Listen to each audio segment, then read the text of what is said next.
entire nation is focused on President Trump's tax plan and travel ban, the commander-in-chief hasn't broken stride, and rightfully so.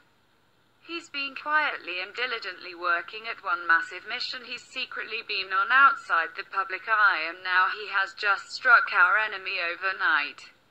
It's fair to say that from here, things are about to get really bad for certain people who have already been under a heaping dose of scrutiny.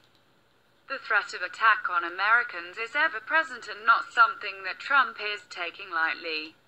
Unlike his predecessor, he's getting right to the heart of the matter and not making any excuses for it.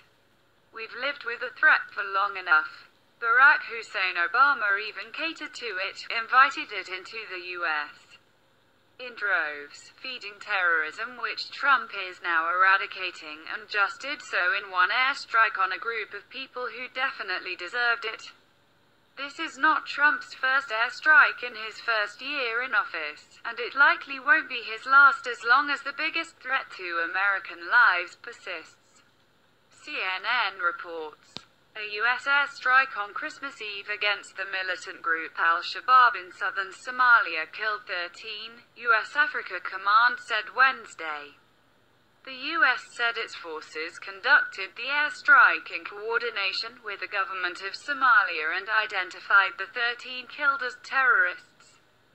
U.S. forces will continue to use all authorized and appropriate measures to protect the United States, its partners and interests, and deny safe haven to terrorist groups, Africa Command said in a statement on the strike. Earlier in December, a State Department official told CNN the U.S. is cutting some military aid to Somalia due to allegations of misuse, a move that comes as the U.S. has become more involved in Somalia, fighting the militant groups Al-Shabaab and ISIS with airstrikes and having some 500 U.S. troops in there to advise local forces.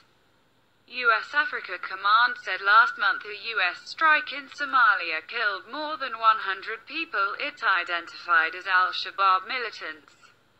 That strike came shortly after the U.S. conducted its first known strike targeting ISIS in Somalia since President Donald Trump took office. The number of U.S. airstrikes in Somalia and the war-torn country of Yemen have increased, according to a tally from the Foundation for Defense of Democracy's Long War Journal. Sunday's strike is the U.S. 34th in Somalia since Trump took office, while Obama brought in Somali refugees at a record rate with a goal of thousands more that his successor stopped when he took office. Trump is now taking the problem even further by bombing this terrorist nation that he's put on his travel ban.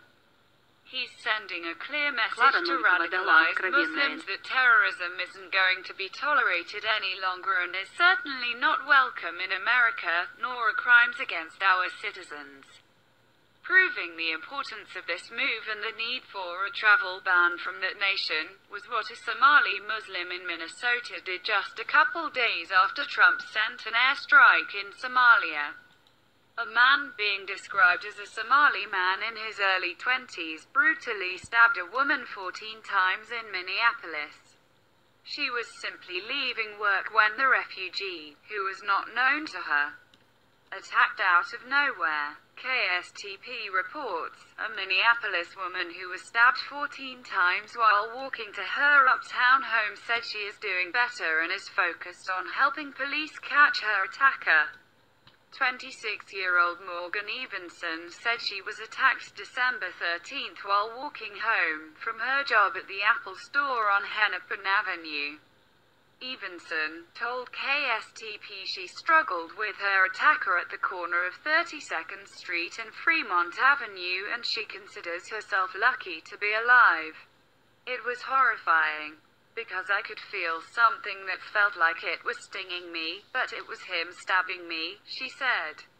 Doctors told me I had 14 wounds that needed stitches, including a lacerated kidney. Evenson told KSTP her main concern now is getting better and helping police find whoever did this so he cannot do it again. I cannot imagine anyone attacking someone like that, and as a woman it is especially frightening. But I knew I had to fight back, and I want him to know I am okay and that he will be caught. Evenson said, while the media, including Minnesota's leading news source, the Minneapolis Star-Tribune, are completely avoiding this story like the plague as to protect the image of Somalis, Trump is addressing the issue head-on. It's absolutely unacceptable that these violent individuals from war-torn third-world countries, who hate the US and America, have been allowed in our country in the first place. Liberals are still advocating for more, but they will have to get past Trump first, which isn't going to happen.